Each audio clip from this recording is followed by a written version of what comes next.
सर्वप्रथम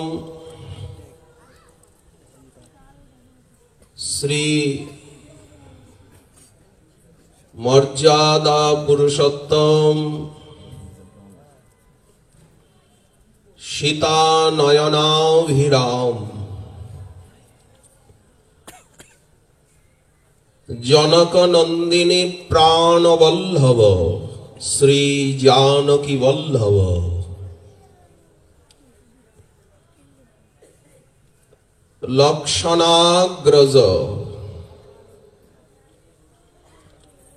हनुमत सेवित पाद पंकज अवधीश वाल्मीकि तुलसी आदि कोकिल कूल कविता निचय गीत अधर्म तिमिरापहारी प्रतप्त तपन सूर्य वंश समुद्भव श्री रघुनंदन श्री राघवेंद्र लाल जानकी रमणेर पदार वृंदे परार्ध प्रणिपात ज्ञापन करी श्री लक्षण लाल सुमित्रा नंदन मिथिलेश कुमारी भगवती परमेश्वरी श्री सीता देवी चरणे प्रणत हई मारुति नंदन मनोजवम मारुततुल्य वेगम बुद्धिमतां वरिष्ठम श्री रामदूतं शरणं प्रपद्ये श्री हनुमंतलाल मूर्तिमान सेवारस भक्तिरस दास्यरस हनुमंतलालेर चरण वंदना करी जार श्रीमुख उक्ति श्रीनाथे जानकी नाथे चाभेद परमात्मने तथापि मम सर्वस्वं राम कमल लोचन प्रणाम जानाई राजर्षि राय बहादुरेर चरणे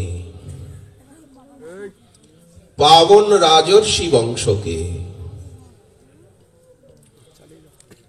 एवं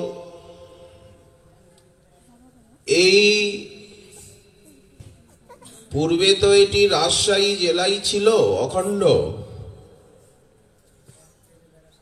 एटा प्रेम भक्तिर महाराज ठाकुर नरोत्तमेर देश एई देशेर मालिक उनी जेहेतु उनी प्रेम भक्ति जगतेर महाराजाधिराज साक्षात नित्यानंद आवेश नित्यानंद प्रेम घन मूर्ति प्रेममय तनु এই জন্য ঠাকুর নরোত্তম এবং নরোত্তম গণ যারা আমাদের परम आराध्य श्रद्धास्पद तादेर चरण वंदना करी এই বাংলাদেশে যে ভক্তির প্রচার नाम संकीर्तन महायज्ञेर जे दिव्य मुंछना गीत बितान अरुणनन झंकार এই যে ভক্তি শাস্ত্রের অবিরল অবিরত আলোচনা এই যে হরি কথার প্রতি আকর্ষণ এই যে আপনাদের শ্রদ্ধা ভক্তিতে হৃদয় ভরা আপনাদের শ্রী গুরুতে শ্রী বৈষ্ণবী ভগবানে অপার শ্রদ্ধা ভক্তি এর মূলে শ্রীল ঠাকুর নরোত্তমেরই কৃপা। এই বাংলাদেশে এই শ্রী গৌরমণ্ডল ভূমিতে আগে ভক্তির প্রচার ছিল না। যক্ষ পূজে মদ্য মাংসে নানামত জীব হিংসে শক্তি আরাধনা ছিল, তন্ত্রের প্রচার ছিল, তামসিক উপাসনা ছিল। কিন্তু এই যে সত্যগুণ স্বীকার করে সাত্ত্বিক জীবন অবলম্বন করে ধীর স্থির শান্ত নম্র সরল বিনীত হয়ে সত্যময় যে ভগবান শ্রীবিষ্ণু, স্বয়ং ভগবান শ্রীকৃষ্ণ এবং শ্রী রাঘবেন্দ্র লাল ভগবান শ্রীরামচন্দ্রের আরাধনা এদেশে ছিল না।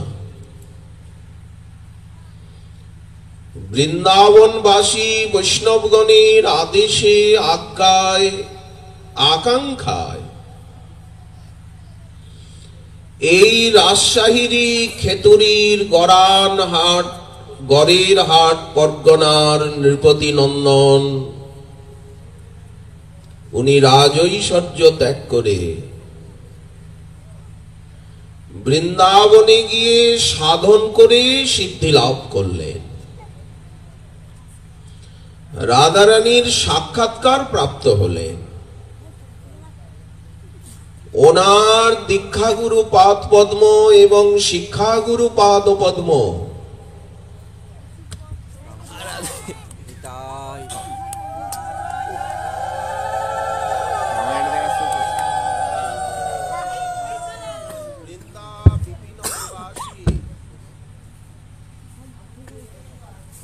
বৃন্দা বিপিনবাসী বৈষ্ণব সমাজ, ভক্ত সমাজ ওনাকে আদেশ করলেন যে বঙ্গদেশে গিয়ে শ্রী গৌরমণ্ডলে গিয়ে সংকীর্তনের প্রচার করো। এই যে নাম সংকীর্তন দেখতে পাচ্ছেন, সর্বপ্রথম সংকীর্তনে শ্রদ্ধা, এটি নরোত্তম দাস ঠাকুর মহাশয়েরই কৃপা। উনি এই বাংলাদেশের রাজেশ্বর প্রেম ভক্তির জগতে। এই যে অষ্টকালীন রাধা মাধবের লীলা কীর্তন রসধারা অমৃত মন্দাকিনী প্রবাহ, এই যে পদাবলী সাহিত্যের অদ্ভুত আনন্দ রস বিতরণ, এ ওনারই অনবদ্য অবদান। এই যে বিগ্রহ সেবা, রঘুনাথজিকে দর্শন করে মন প্রাণ জুড়িয়ে গেল। আহা, প্রাণারাধ্য প্রাণবল্লভ প্রাণ সর্বস্ব রঘুনন্দন আমাদের। হনুমন্ত লালকে দেখে জনক নন্দিনী সীতা দেবীর মুখখানা দেখে বুক শীতল হয়ে গেল। প্রাণনাথ প্রাণবল্লভ সীতারমন। আমাদের মধ্যে তো কোনো ভেদভাব নেই, যেদিকে দৃষ্টি যায় এক অখণ্ড আনন্দ ঘন তত্ত্ব। আকাশে বাতাসে সাগরে ভূধরে মানুষে, প্রতি মানুষের দিকে তাকালেই সেই পরমানন্দ ঘন প্রভুকেই দেখা যায়। এই হচ্ছে বৈষ্ণব ধর্ম, ভাগবত ধর্ম। সর্বত্র মদীক্ষণম, সর্ব ব্যক্তির মধ্যে, সর্ব বস্তুর ভিতরে, সর্ব পরিস্থিতির ভিতরে নিজ প্রাণবল্লভ প্রভুকেই দেখা। যাহা যাহা নেত্র পরে তাহা কৃষ্ণ স্ফুরে। চিত্তটা নির্মল এবং কামনা বাসনা অহংকার অভিমান শূন্য হলেই সর্বত্র ভগবত কৃপার অনুভব, ভগবত সাক্ষাৎকার আজও প্রাপ্ত হওয়া যায়। রঘুনাথকে দেখে, সীতা দেবীর মুখখানা দেখে প্রাণ শীতল হয়ে গেল। আহা, এত সুন্দর, মনোরম, এত ভক্তি। রাজর্ষি রায় বাহাদুরের এত ভক্তি, ওনার চরণ রেণুতে লুটাতে আকাঙ্ক্ষা হলো। এই মহাদেবপুরের প্রতিটি রজকণাকে বন্দনা করতে ইচ্ছা হলো। এই বিগ্রহ সেবার যে প্রচার, বিগ্রহ সাক্ষাৎ, লোকে বলে কাঠ পাথরের পুজো করছে, কিন্তু ভক্তের নেত্রে তিনি সাক্ষাৎ। কখনোই মনে হয় না যে উনি প্রতিমা, শিলা। আর হবে কেন? এর থেকে তো বড় অপরাধ আর কিছু নেই। আপনি যদি বিগ্রহকে পাথর, কাঠ, শিলা, মাটি বলে মনে করেন, আপনি নারকী, পাপী। যদি গুরুদেবকে মানুষ ভাবেন, গুরুসু নরমতি, যারা নিষ্পাপ, পূর্ব জন্মে অনেক তপস্যা, আরাধনা, সাধনা করেছেন, তারা গুরুদেবের ভিতরে অভীষ্টকে দেখতে পান। তাদেরই তো নেত্র নির্মল, গুরুরূপী দর্পণে, আয়নায়। গুরু তো একটা আয়না, ওই আয়নার ভিতরে অভীষ্টের করুণার খেলা সতত। অন্ধ চোখ ঘুচিল যার করুণা অঞ্জনে, অজ্ঞান তিমির নাশ কইল যেই জনে। এহেন গুরুর বাক্য, সব সময় গুরুদেবের কথা মনে পড়ে, প্রতি মুহূর্তে, প্রতি পলে। ওনার আদেশ, উপদেশ, শিক্ষা সর্বদা জীবনের লক্ষ্য, ধ্রুবতারা, আর কোনো লক্ষ্যই নাই। এহেন গুরুর বাক্য হৃদয়ে ধরিয়া অন্যদিকে তাকালে জাহাজ বেহাল হয়ে যাবে, না জানি কখন ডুবে যাবে প্রাণ গভীর গরল পাথারে। এই জগৎ এহেন গুরুর বাক্য হৃদয়ে ধরিয়া অনায়াসে যাব ভব সংসার তরিয়া, ওপারে চলে যাব। এ ভব সাগর হবে বালুচর, হাটিয়া হইব পার। মহাজন বলছেন, আপনি যদি দীক্ষিত ব্যক্তিকে কোন জাতের ভিতরে ফেলতে চান, যে এ ক্ষত্রিয় কি বৈশ্য কি নমশূদ্র,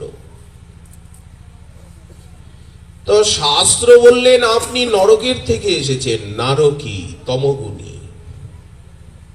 বৈষ্ণবে জাতি বুদ্ধি, যে কৃষ্ণ মন্ত্রে, গৌর মন্ত্রে, রাধা মন্ত্রে, রাম মন্ত্রে, বিষ্ণু মন্ত্রে, নৃসিংহ মন্ত্রে, যে কোনো বৈষ্ণব মন্ত্রে দীক্ষিত হয়েছেন, বিষ্ণু মন্ত্রে, সঙ্গে সঙ্গে তার নূতন জন্ম হয়ে গেছে। আগের আর জন্মকর্ম পরিচয় ইতিহাস তার জীবনে নেই, মুছে গেছে সব। এখন উনি রঘুনাথের দাস, নারায়ণের দাস, নৃসিংহের দাস, কৃষ্ণের দাস। দাস বলতে সেবক, উনি সেব্য তত্ত্ব রঘুনাথ। এই জন্য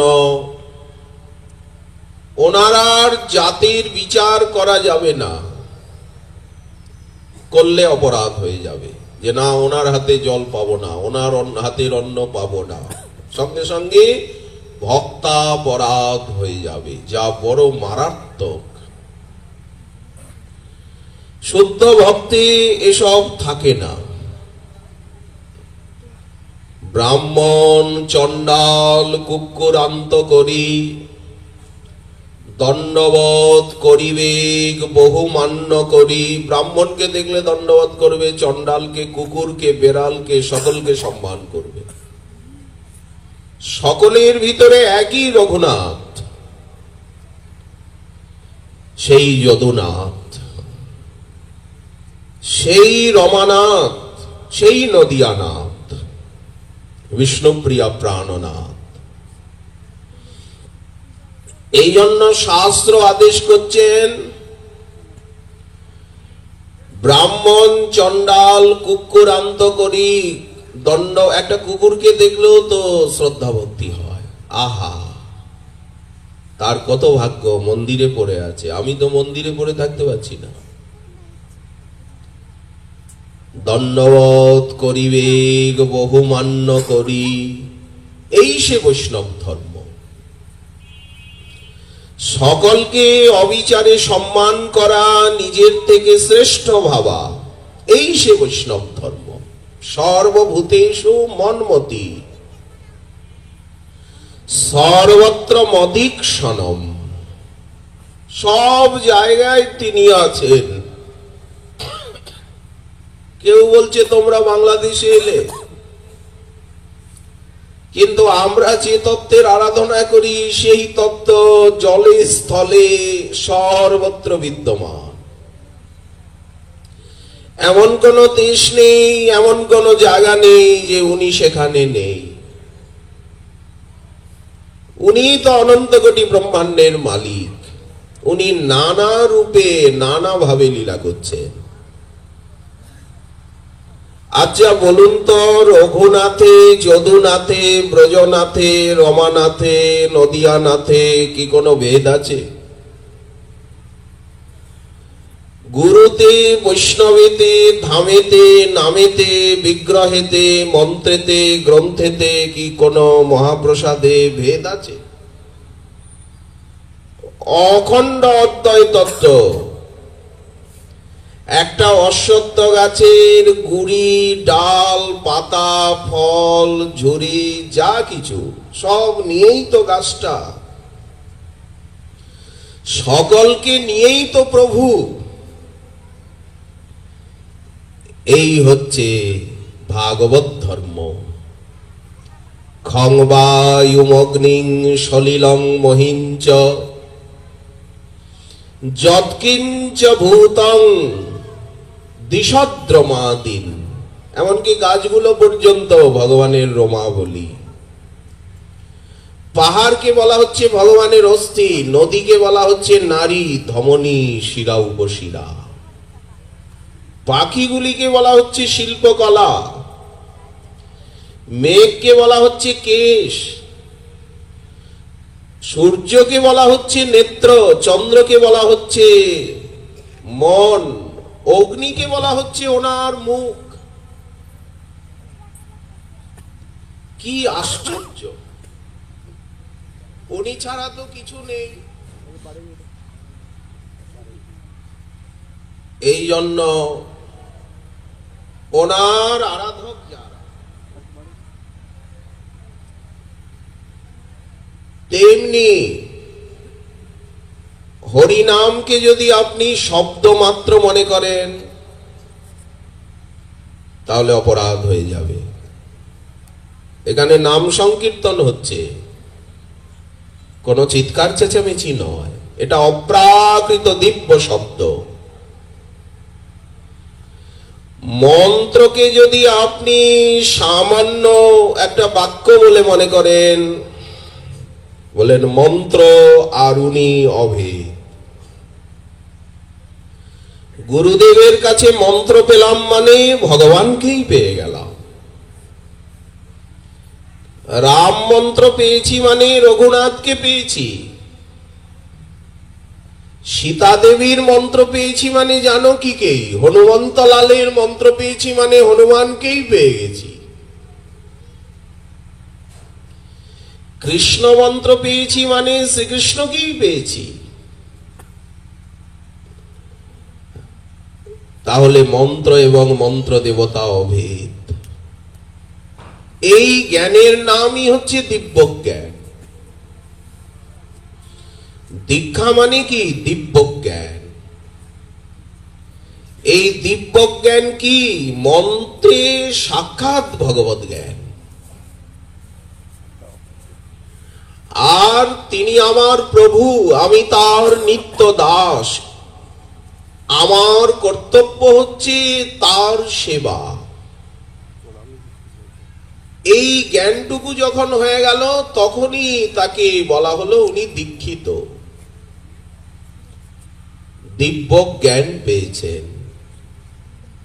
এই জন্য নাম মন্ত্র পাওয়া মানে ভগবানকেই পাওয়া। কিন্তু কই বুঝি না তো। বলেন একটু সময় লাগবে। একটা আম গাছকে পেয়েছেন মানে আপনি আম পেয়েই গেছেন। তবে বসন্তকাল না এলে তো মুকুল হবে না, বৈশাখ মাস না এলে তো আম পাকবে না। সময়ের অপেক্ষা, সাধনা। তেমনি বিষ্ণু এবং বৈষ্ণবের চরণামৃতকে যিনি সামান্য জল বলে মনে করেন, শাস্ত্র বললেন তিনি নারকী। অকাল মৃত্যু হরণম সর্বব্যাধি প্রণাশনম। এই রঘুনাথজিউর চরণামৃতের মহিমা। তেমনি প্রসাদকে যদি আপনি মনে করেন অন্ন ডাল রসা চচ্চড়ি কি ফলমূল, তো অপরাধ হয়ে গেল। এই জন্য ভক্তি মার্গে অপরাধের বিচারটা খুব বেশি। সেবা করতে গেলে যেমন সদাচারীর বিচারটা খুব বেশি, তা না হলে সেবাপরাধ হয়ে যাচ্ছে। কতবার হাত ধুতে হচ্ছে, স্নান করতে হচ্ছে। তা না হলে ভগবানের সেবা যতটা পবিত্রতার সঙ্গে করা যায়, শরীরটাকে যত পবিত্র রাখা যায়।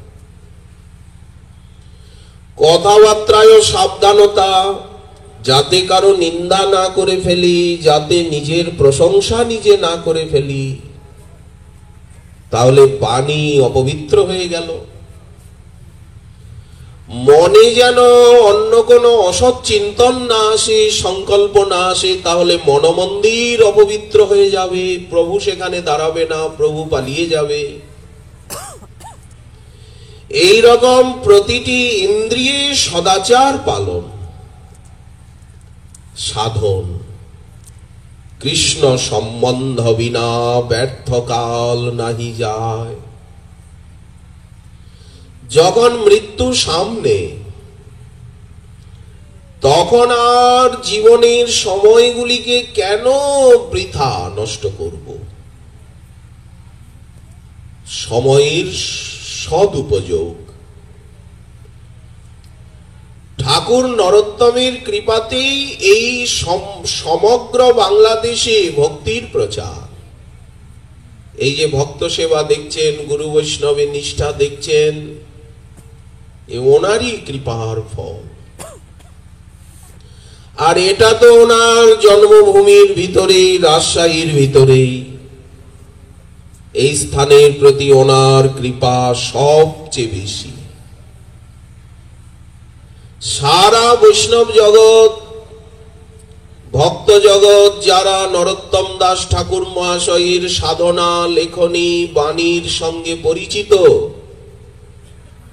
সংকীর্তন জগৎ, তারা সকলে রাজশাহীর কথা জানেন, খেতুরির কথা জানেন, বাংলাদেশের কথা জানেন। নতমস্তক হন।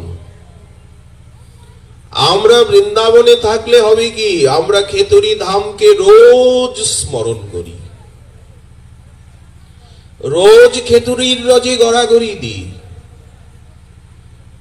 কারণ যখনই ঠাকুর মহাশয়ের চিন্তন আসে তখনই শ্রী গৌরমণ্ডল, খেতুরি ধামের কথা, রাজশাহীর কথা, বাংলাদেশের কথা মনে আসে। এ তো আসবেই, বুকের ভিতরে। তো ধামকে তো বুকের ভিতরে নিয়ে নেওয়া হয়েছে। কোথায় যাবে ধাম? বুক ছেড়ে। চিন্তা করা হচ্ছে না বসে বসে ধামকে। ধাম বুকের ভিতরে ভিতরে, পাজরে পাজরে, নয়নে নয়নে, মনে মনে, প্রাণে প্রাণে। যেমন হরিনামকে একেবারে নিঃশ্বাসে প্রশ্বাসে, প্রাণে প্রাণে একাকার করে নেওয়া হয়েছে। রাধা নাম, কৃষ্ণ নাম, গৌর নাম, নিতাই নাম। হনুমান দেখিয়ে দিলেন না, হনুমন্ত লালের প্রতি রোম রোম রাম রাম রাম রাম রাম নাম ঝঙ্কার। কেউ হনুমন্ত লালকে পরিহাস করেছে। উনি বললেন, বেটা আমি এই মুক্তামালা দিয়ে কি করব? আমি তোর নামরূপী মালায়, নামরূপী আভূষণে সতত বিভূষিত। হনুমন্ত লালের প্রতি রোমে রোমে রাম রাম ঝঙ্কার। উনি তো ভক্ত রাজাধিরাজ। আর সব সময় সাধুগণকে, ভক্তগণকে উনি রক্ষা করেন। ওনাকে চিন্তা করলেই, উনি তো আছেন এখনো পৃথিবীতে, কিমপুরুষ বর্ষে। তো যেমন মহাপ্রভুর রোম রোমে হরিকৃষ্ণ মহামন্ত্র, রাধা নাম। মহাপ্রভুর একখানা চিত্র রয়েছে, একেবারে চরণের নখ থেকে মস্তক পর্যন্ত রাধা নাম দিয়ে ওটা আঁকা। রাধা রাধা রাধা রাধা রাধা। তেমনি গৌরীয় বৈষ্ণবের প্রতিটি রোম রাধা রাধা রাধা নামের ঝঙ্কারে বিগঠিত। রোম রোমে রাধা নাম। কৃষ্ণ নাম গানে ভাই রাধিকা, এমন ভাবে নাম সাধনা উনি করছেন যে রোম রোমে নামের ঝঙ্কার। সব নামই তো সমান, রামই বলুন, কৃষ্ণই বলুন, নৃসিংহই বলুন, নামে নামে তো ভেদ নেই। রামচন্দ্রই বলুন, রঘুনাথ, আর কৃষ্ণচন্দ্রই বলুন, আর নবদ্বীপ চন্দ্রই বলুন, আসলে তত্ত্বে তো কোনো ভেদ নেই। একই তো প্রভু লীলা করছেন সময়ে সময়ে। ঠাকুর মহাশয় উনি তার প্রেম ভক্তি চন্দ্রিকায়, প্রেম ভক্তি পূর্ণচন্দ্রের জ্যোৎস্না বিতরণে উনি প্রেম ভক্তিকে বলছেন পূর্ণচন্দ্র। আর এই জগৎটা যেন অন্ধকার, অমাবস্যার রাত্রি, মেঘ মেদুর, তাতে বর্ষাকাল, বান তুফান, ঝড়, বিদ্যুতের চমক, ঝটিকাবর্ত, দুর্যোগের রাত্রি,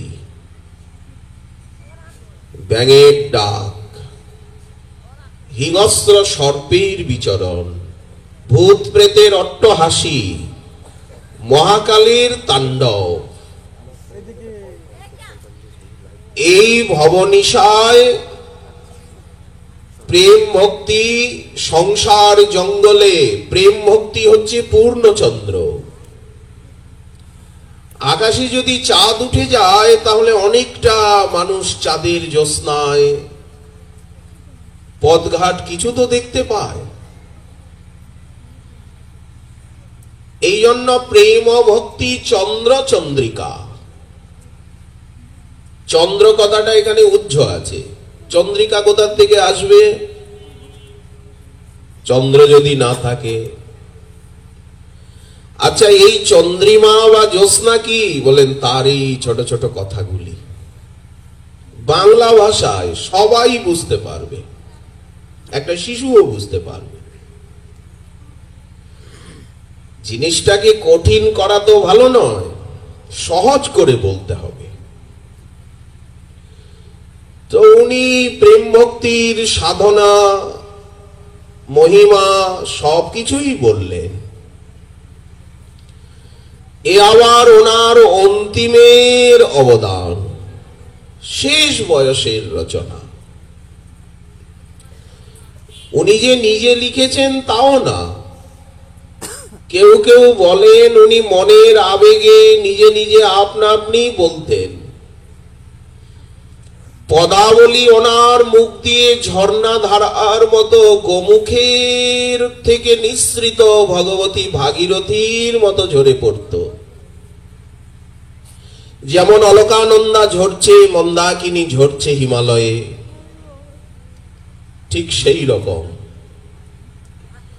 ওনার শ্রীমুখ হতে ঝরত কবিতা নির্ঝরিণী।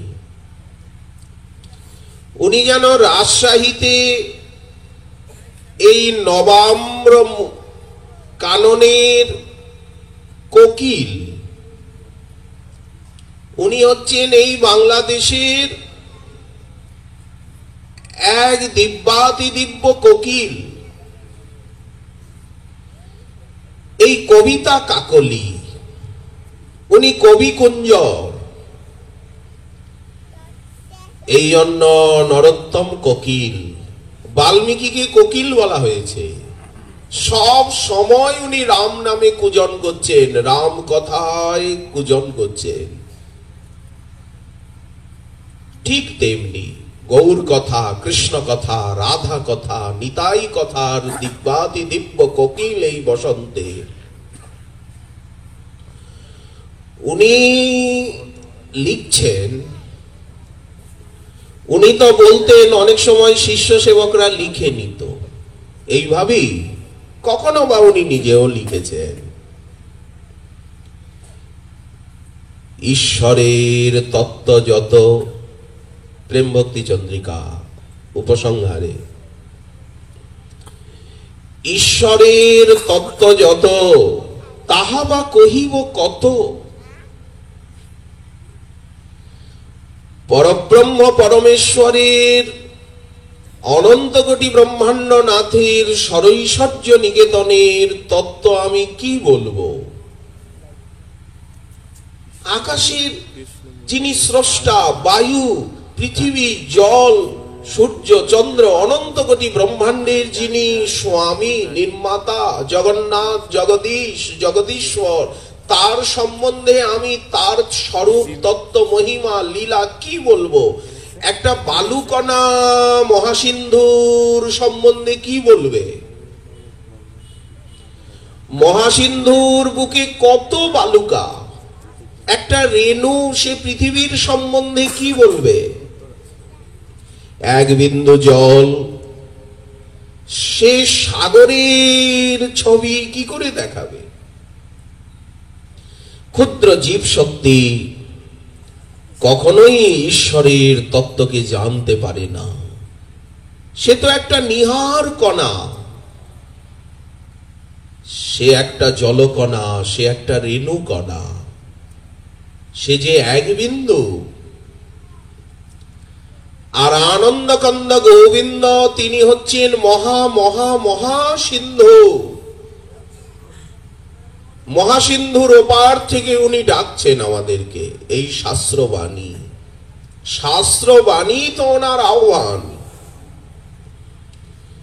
ঈশ্বরের তত্ত্ব যত তাহা বা কহিব কত।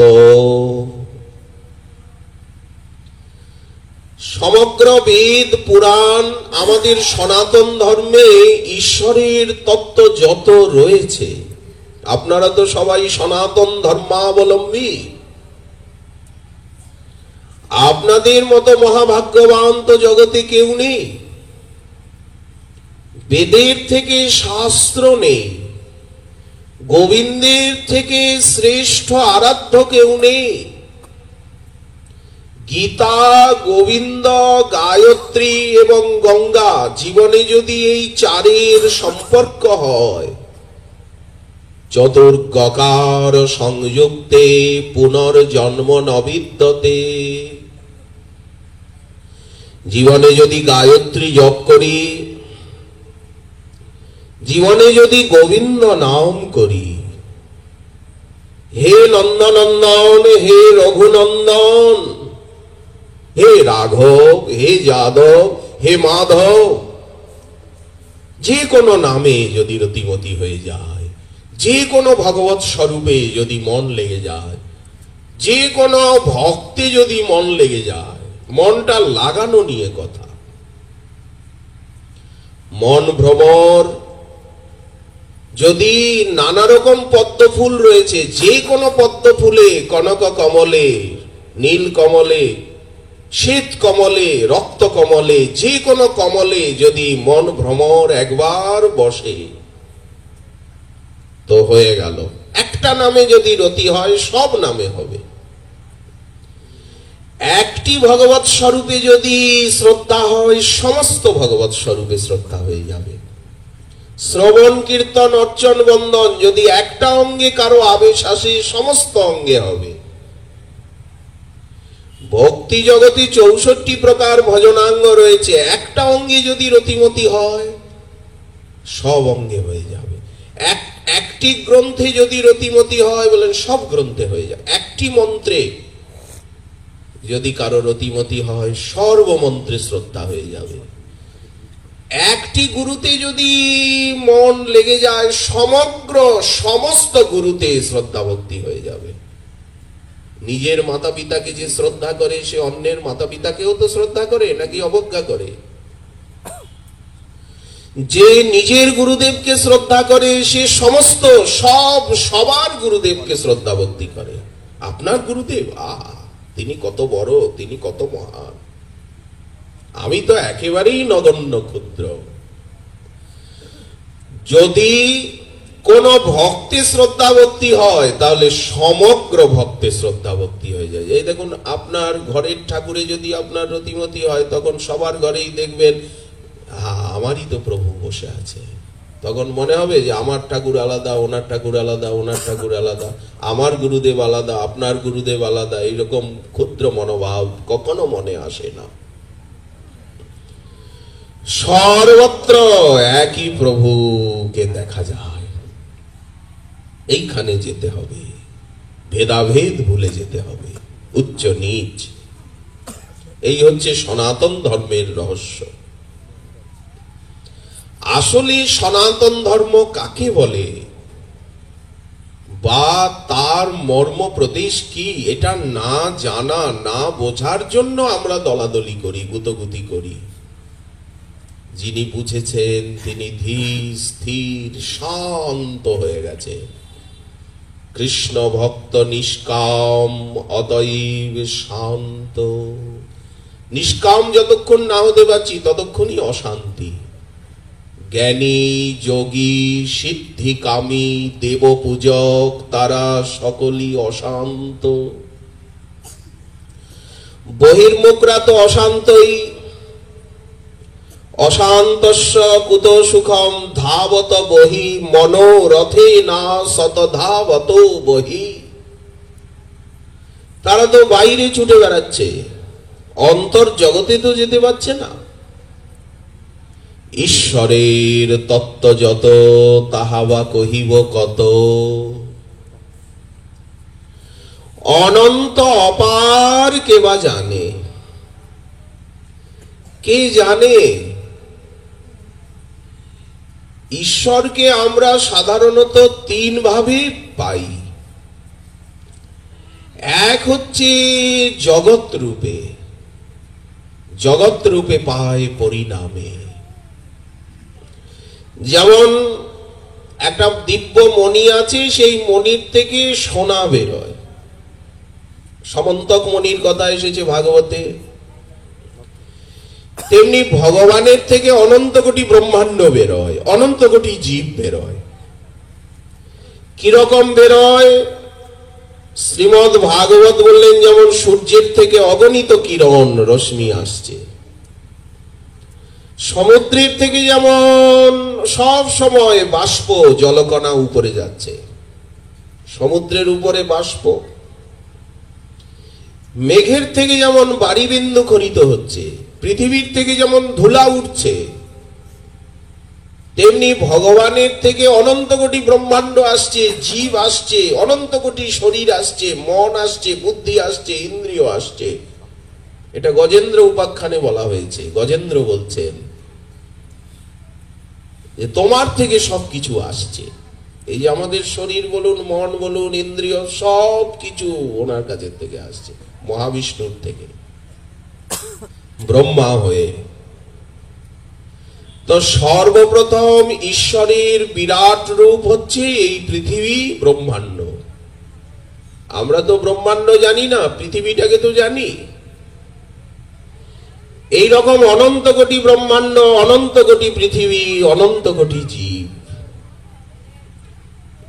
উনি আবার প্রত্যেক ব্রহ্মাণ্ডের ভিতরে ভিতরে, প্রত্যেক জীবের ভিতরে ভিতরে, এক রূপে নয়, নানা রূপে। আবার এই পৃথিবীর ভিতরেও ক্ষীরসাগরে মহাবিষ্ণু রূপে। আবার অনন্ত কোটি ব্রহ্মাণ্ডকে ধরে রেখেছেন নিজের রোম বিবরে, নিঃশ্বাসে প্রশ্বাসে। কি অচিন্ত তত্ত্ব ওনার! ক্ষীরাব্দিশায়ী মহাবিষ্ণু, গর্ভোদকশায়ী মহাবিষ্ণু, কারণার নবশায়ী মহাবিষ্ণু রূপে অনন্ত কোটি ব্রহ্মাণ্ডকে উনি পালন করছেন। তৎসৃष्ट्वा তদনুপ্রাবিশৎ একমেব বহুস্বাম। এই হচ্ছে ওনার প্রথম তত্ত্ব সমীক্ষা। আবার আমাদের হৃদয়ে পরমাত্মা রূপে, আত্মা রূপে, আবার প্রাণ রূপে এই যে শ্বাস প্রশ্বাস বইছে, এটা উনি। আমাদের মধ্যে যে প্রাণবায়ুর সঞ্চার হচ্ছে ইরা, পিঙ্গলা, সুষুম্নার মধ্যে দিয়ে, প্রাণ, অপান, সমান, উদান, ব্যান, 10টা বায়ু রয়েছে শরীরের ভিতরে। এই বায়ুটা উনি। শরীরটাকে চালাচ্ছে কে? প্রাণবায়ু। এই বায়ুটা উনি। সেই তো ধ্রুব মহাশয় বললেন, প্রাণান নমো ভগবতে পুরুষায় তুভ্যম যো অন্তঃপ্রবিশ্য মম বাচমিমাম প্রসুপ্তাম সঞ্জীবয়ত্যখিল শক্তিধর স্বধাম্না অন্যাংশ্চ হস্তচরণান শ্রবণত্বগাদীন। এখানের থেকে যদি বায়ু হাতের থেকে সরে যায় তো হাতটা আর নড়বে না। এই যে প্যারালাইসিস হয়ে যায়, মানে এই অংশে বায়ু চলাচল বন্ধ। বায়ুই তো রক্তকে ঠেলে নিয়ে যাচ্ছে। তো যখন বায়ু দাঁড়িয়ে গেল তখন রক্ত দিয়ে যাচ্ছে না, তখন লোক বললো প্যারালাইসিস হয়ে গেছে। শরীরটাকে চালাচ্ছে প্রাণবায়ু, আর এই প্রাণ উনি, বিশ্ব প্রাণ, মহাপ্রাণ, ব্রহ্মাণ্ড রূপী উনি। জগৎ আমাতে বৈশে, আমিও জগতে, আমি জগন্নাথ, আমি জগদীশ। আবার এক রূপে নয়, ব্রহ্মা রূপে, মহাদেব রূপে, দেবতা রূপে, দেবা নারায়ণাঙ্গজা। এই জন্য সনাতন ধর্মে এত দেব দেবী কোথা থেকে এলো? ভগবান তো এক, তো এত দেব দেবী বলে নেই। দেব দেবী সব ভগবানেরই শক্তি, তারই অঙ্গের থেকে জন্ম। এরা ইন্দ্রাদি, ইন্দ্রাদয় বাহব, বিরাট পুরুষের বাহু ইন্দ্রাদি দেবতা। ব্রাহ্মণকে বলা হলো সেই মহাবিষ্ণুর মুখ, ক্ষত্রিয়গণ হচ্ছেন বাহু, বৈশ্য হচ্ছে উরু। উনি ছাড়া কিছু নাই। অগ্নির মুখম। এই হচ্ছে সনাতন ধর্মের শিক্ষা। প্রথমে তাকে পেলাম জগৎ রূপে, জীব রূপে, প্রাণ রূপে, পরমাত্মা রূপে, মহাবিষ্ণু রূপে। এটা হচ্ছে ওনার মায়া শক্তির সঙ্গে খেলা। একে বলে সৃষ্টি লীলা, স্থিতি লীলা, প্রলয় লীলা। সৃষ্টি হচ্ছে স্থিতি হচ্ছে, প্রলয় হচ্ছে, দিন হচ্ছে, রাত্রি হচ্ছে, ঋতু পরিবর্তন হচ্ছে, ওনার বিহিত ব্যবস্থা। কত চতুরানন মরি মরি যাওত,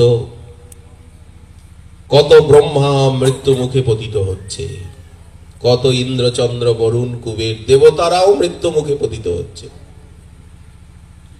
সেই পরমেশ্বরেরই বিভূতি, ছোট ছোট শক্তি এই দেবতারা, বিশ্ব পরিচালিকা। মরি মরি যাওত ন তুয়া আদি অবসানা, কিন্তু তোমার আদিও নেই, অবসানও নেই। তোমার থেকে তরঙ্গ আসছে, সমুদ্রে তরঙ্গ আসছে, ঢেউ আবার সমুদ্রেই মিশে যাচ্ছে। তোহে জনমী পুনঃ তোহে সমাওয়াত,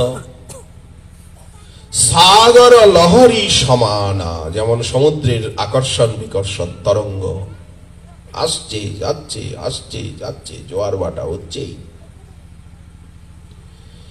এই হচ্ছে সৃষ্টি লীলা মহাবিষ্ণু রূপে। আবার এই ব্রহ্মাণ্ডে ব্রহ্মাণ্ডে, পৃথিবীতে পৃথিবীতে কত অবতার হচ্ছে। অবতার ঝসংখ্যেয়া, ঋষি মুনি রূপে আসছেন, মহাপুরুষ রূপে আসছেন, লীলাবতারে আসছেন। মৎস্যকুর্ম বরাহ নৃসিংহ বামন যজ্ঞ দত্ত ঋষভ পৃথু নরনারায়ণ হংস হয়গ্রীব রাম পরশুরাম বুদ্ধ কল্কি কত রূপে আসছেন। এই হচ্ছে ওনার অবতার লীলা। কোথায় আসবেন যদি এই ব্রহ্মাণ্ড না থাকে, পৃথিবী না থাকে? আর আমরা যদি না থাকি, কাদেরকে উদ্ধার করতে আসবেন, পালন করতে আসবেন? আমরা তো ওনার প্রজা। যদি প্রজা না থাকে তো রাজা কি করবেন? কোথাকার রাজা উনি? ওনার কাজ কি? এই জীব কল্যাণ। একে বলা হচ্ছে সংসার লীলা। এই যে আমরাও কর্মফলে বদ্ধাবস্থার থেকে ধীরে ধীরে মুক্তাবস্থাকে প্রাপ্ত হব, উনি আমাদের সঙ্গে সঙ্গে আছেন, সব সময় সহায়তা করছেন। এই হচ্ছে সংসার লীলা। উনি তো কাছে কাছে আছেন। বাইরে মাতা পিতা আত্মীয় স্বজন শাস্ত্র গুরু ভক্ত বৈষ্ণব সব রূপে উনি ঘিরে রেখেছেন। মায়া শক্তির দ্বার দিয়ে কৃপা আসছে, স্বরূপ শক্তির দ্বার দিয়ে কৃপা আসছে। ওনার কৃপা ছাড়া তো কিছু নাই। এই জন্য বৈষ্ণব ধর্মের বা ভাগবত ধর্মের বা সনাতন ধর্মের মূল কথা হচ্ছে তার কৃপার দিকে তাকিয়ে থাকা। তত্তেনুকম্পাং সুসমীক্ষমান ভুঞ্জানৈব আত্মকৃতং বিপাকম। যত দুঃখ ব্যথা আসছে এটা আমার কর্মের ফল, একটু একটু করে ভোগ হয়ে শেষ হয়ে যাচ্ছে, পরিষ্কার হয়ে যাচ্ছি। এই যে রোগ ব্যাধি হচ্ছে এগুলো জমা আছে, আমাকে ভোগ করতে হবে। যত তাড়াতাড়ি ভোগ হয়ে যায় ততই খালি হয়ে যাবে ঘরটা, পরিষ্কার জিনিসপত্র বেরিয়ে গেল। হৃদবাগ বপুভীর বিদধন নমস্তে, কায় মনোবাক্যে তাকে প্রণাম করতে করতে, তার কথা শুনতে শুনতে জীবন ধারণ করা। সেই ভক্ত যে ভজে তোমা লাগি,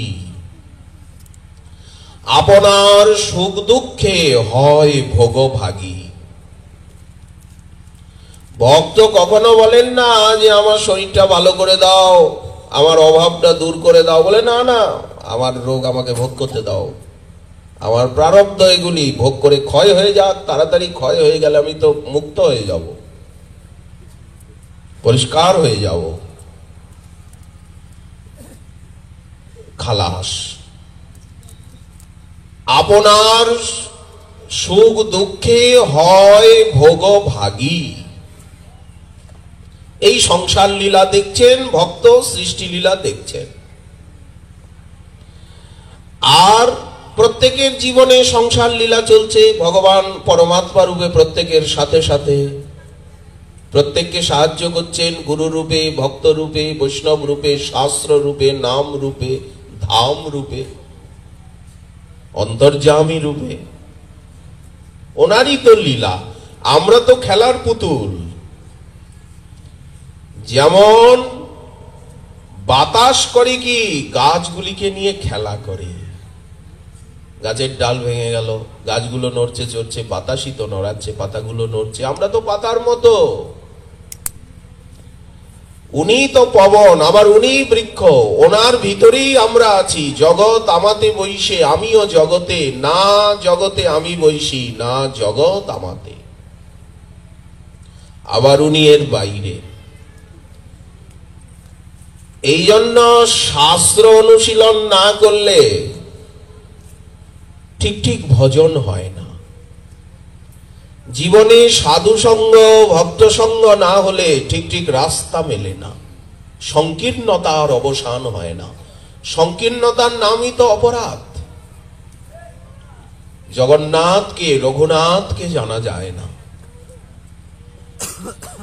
আচ্ছা, এই সৃষ্টিলীলা, সংসার লীলার বাইরে মায়ার পরপারে, বিরজার ওপারে, নিত্য ধামে নিত্য পার্ষদগণের সঙ্গে উনি খেলছেন। উনি নিরাকার নন, উনি নির্বিশেষ নন, উনি মহাশূন্য নন। কোন কোন ধর্মে ঈশ্বরকে মহাশূন্য বলা হয়।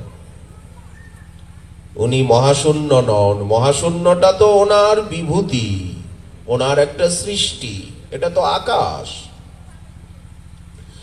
তাহলে উনি কি বললেন? উনি নিত্য ধামে নিত্য পরিকর গণের সঙ্গে রসের খেলায় মেতে আছে। ওটা হচ্ছে নিত্য লীলা। মাঝে মাঝে উনি আসেন, সম্রাট আসেন এইখানে। এই এলো অবতারবাদ। সনাতন ধর্ম ছাড়া তো কোন ধর্মে অবতারবাদ নাই। পুনর্জন্ম, এই যে জন্মান্তরবাদ, এত সূক্ষ্ম, অতি সূক্ষ্ম বিচার। উনি আসেন, এসে কিছু সময়ের জন্য আসেন, লীলা করেন, চলে যান। সব সময় থাকেন না তো, কি করে থাকবেন? উনি ওনার রাজধানীতে, ওনার রাজভবনে, সুখ সদনে উনি নিজের আত্মীয় স্বজন নিয়ে থাকেন, খেলা করেন। রসিক শেখর কৃষ্ণ পরম করুণ, উনি আবার রসিক শেখর, উনি আবার পরম করুণ। খেলতে ভালোবাসেন, সব সময় খেলছেন। রসের খেলা, প্রেমের খেলায় মেতে আছেন। এই যে আসছেন মৎস্যরূপে, কুর্মরূপে, বরাহ, বামন, নৃসিংহ, রঘুনাথ, যদুনাথ, নদিয়ানাথ, কত রূপে উনি এসে লীলা করছেন। মহাপ্রভু এলেন 48 বছর, চলে গেলেন। অদ্বৈত প্রভু এলেন প্রায় 147 কি 150 বছর। নিত্যানন্দ প্রভু এলেন প্রায় 58-60, চলে গেলেন। কেউ থাকবে না, চিরদিন থাকবে না। শ্রীকৃষ্ণ এলেন 125 বছর লীলা করলেন, চলে গেলেন। রামচন্দ্র এলেন, উনিও কয়েক হাজার বছর লীলা করলেন, চলে গেলেন। এই চলে যেতে হবে, সকলকে চলে যেতে হবে এখানের থেকে।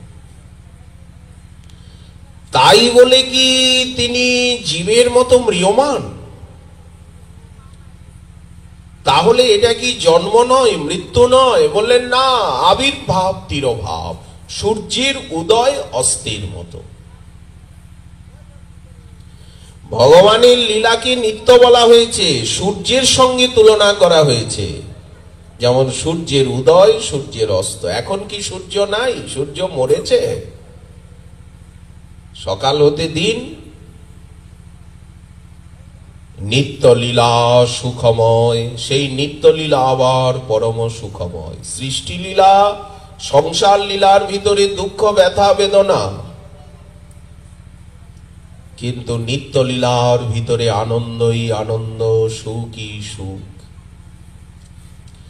সৃষ্টি লীলার ভিতরে দুঃখ ব্যথা বেদনা, এটা আমাদের দিক থেকে, ওনার দিক থেকে তো পুরোটাই খেলা।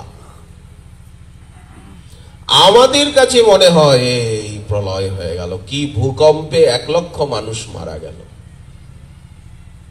পাহাড়ে ভূমিকম্প হয়, বন্যায় এত ক্ষয়ক্ষতি হলো। আমাদের কাছে এরকম বিভীষিকা লাগে, কিন্তু ওনার কাছে নবনির্মাণ। যেমন আমাদের মনে হয় মেঘনা নদী পদ্মা নদী ভেঙে শেষ করে দিল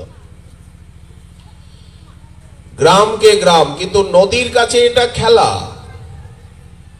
যতটুকু ভেঙেছে তার থেকে বেশি আবার করে দেবে, ওনার কাছে এটা রঙ্গ। তো ভগবানের কাছে তেমনি প্রলয় লীলাটাও একটা লীলা, মহাকাল রূপে ধ্বংস করেন। কিন্তু নিত্যলীলায় এইটা নেই, এই জন্য নিত্যলীলা সুখময়। আমাদেরকে নিত্যলীলায় যেতে হবে, এই প্রলয় লীলা, এই সৃষ্টি লীলা সংসার লীলার বাইরে যেতে হবে। সমুদ্রের ভিতরে যতক্ষণ থাকবেন, বান তুফান তো থাকবেই, সমুদ্রে ঝড়, কখন ডুবে যাবে গরল পাথার।